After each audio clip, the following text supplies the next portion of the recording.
Baada ya taarifa nyingi sana kumuhusu Stefan Aziz Ki na Hamisa Mobeto, nikwambia kwamba Aziz Ki bwana tayari ana mpango wa kurejea kwenye klabu ya Dar Young African.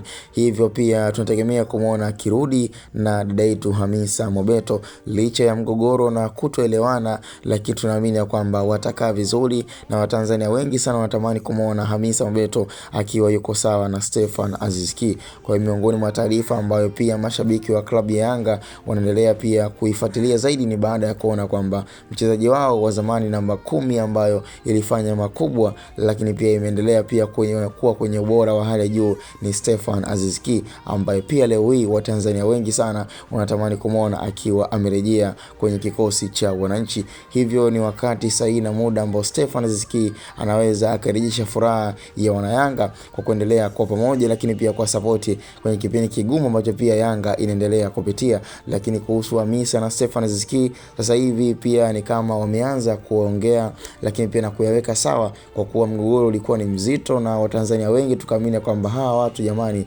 wataachana, na kama sio kuachana basi watapiana talaka hata kwa muda. Lakini kwa sasa hivi nikwambie hali iko shwari, tunaona kabisa kwamba Hamisa stress zimepungua na maisha mengine yanaendelea kama kawaida. Hivi cha msingi tukutane kwenye upande wa comment, na hapa ni Bongo Umbea TV. Hakikisha una subscribe, una like na comment na kuwa mtu wa kwanza kabisa na update zetu.